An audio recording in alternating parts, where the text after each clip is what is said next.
Blind date disaster, the poor mechanic walked in, the paralyzed female CEO never expected to smile again. Wait, you're in a wheelchair. This is a joke, right? The man's voice cut across the restaurant, loud and sharp. Forks paused. Conversations halted. Heads turned toward the corner booth, where a woman with long golden hair sat in a sleek, custom wheelchair. Isabel Hartley didn't flinch, but her hand tightened around the table's edge. Her face stayed composed, but inside, something twisted. She had known this was a risk. Still, it stung. I mean, come on, the man said, standing now. You're the girl from the app? You didn't say you were, he motioned to the chair. Broken? Gasps rippled.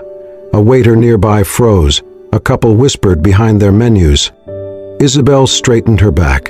Her voice was low, calm. I didn't think I had to explain that. I'm here for a conversation. If you came for a fantasy, I'm not it. He let out a cruel laugh. You're right. You're not.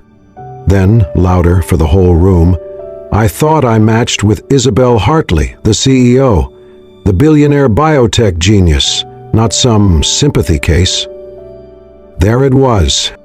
He knew who she was, and now so did everyone else. Whispers followed. A phone camera lifted. Someone mouthed, "Is that really her?"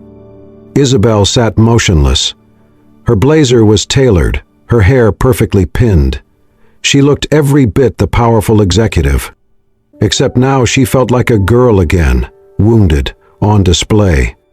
Blind date disaster? Someone muttered nearby. Her fingers gripped the armrest. She reached for her bag. She would leave, alone. Then a voice cut in. Calm. Steady. I think that's enough. Every head turned. A man stood at the door. Tall, broad, in a worn denim jacket and dusty work boots. He walked with quiet purpose, eyes locked not on the heckler, but on her. He passed the stunned host and came to her side. His hand rested gently on the back of her chair. Are you ready to go? He asked, softly. Isabel blinked. Was this another cruel joke? But his gaze was steady, kind, not pitying, just present. She gave a small nod. The man turned to the one who'd insulted her. She deserves better. And with that, he slowly turned the chair, guiding her toward the door. No one stopped them. No one dared. They left behind a stunned silence, and the image of a man who didn't raise his voice, only his presence. Outside, the air was cool and smelled faintly of rain. Isabel felt the tension in her shoulders begin to ease. He let go of the chair once they reached the sidewalk. I'm sorry, he said. I didn't mean to interrupt. I just couldn't watch that happen. She looked up at him, his stubbled jaw, grease-stained collar, tired eyes. You don't even know me, she said quietly. He shrugged, didn't need to. Isabel exhaled slowly. Thank you, he smiled. Liam. Isabel. Nice to meet you, Isabel, despite everything. A soft, surprised laugh escaped her. Likewise. They stood in silence for a moment, just city sounds and her heartbeat slowing back to normal. I didn't get to eat, she admitted. Skipped lunch for, well, that. Liam glanced back at the restaurant. Doesn't look like you missed much. Then, after a beat, there's a food truck nearby, nothing fancy. But the grilled cheese? Legendary. She hesitated, then nodded. He grinned. Let's go. And for the first time in a long while, Isabel Hartley followed someone, not out of fear or obligation, but choice. Because sometimes healing begins with a disaster, and sometimes the right person walks in just when the world walks out.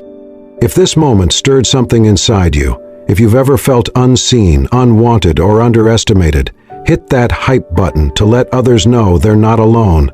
This story is just getting started. The evening breeze carried the faint scent of rain-soaked asphalt, as Isabel wheeled slowly down the quiet street. Liam walked beside her, hands tucked into the pockets of his jacket. He didn't hover. He didn't push unless she asked. He just walked, steady and unhurried, matching her pace without effort. "Did you eat anything in there before?" He trailed off, his voice careful. She shook her head, a small smile tugging at her lips. "I didn't exactly have the chance." He chuckled softly. "I didn't think so. There's a street vendor a couple of blocks away. Nothing fancy, plastic chairs, paper plates, but their grilled skewers are worth it. Want to give it a try?" Her instinct was to refuse. She was used to private dining rooms, curated menus, the weight of expectation. Street food was something she hadn't touched in years. But the warmth in his tone, casual and without pressure, made her pause. "Why not?" she said. "Good," he replied, a smile breaking across his face. "Because I was already heading there." They turned the corner and found a modest food stall lit by strings of yellow bulbs. The scent of garlic, soy, and roasted meat filled the air. Families sat on mismatched stools, laughter and clinking bottles weaving through the night. Isabel felt strangely out of place and yet oddly at ease. Liam ordered for them both, 2 skewers, fried dumplings, and a bottle of sparkling water. When the plates arrived, the server leaned clumsily, and a streak of thick sauce slipped from the skewer, splattering across Isabel's shoe and ankle. She froze. Heat flushed her face.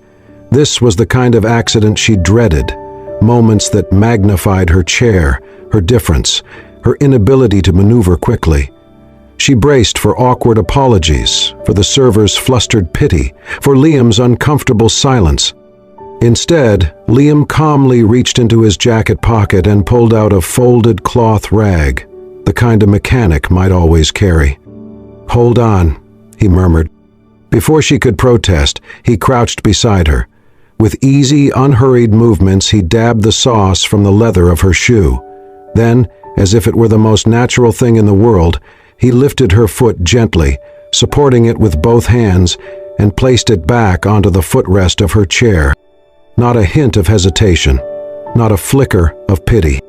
Just care, respect,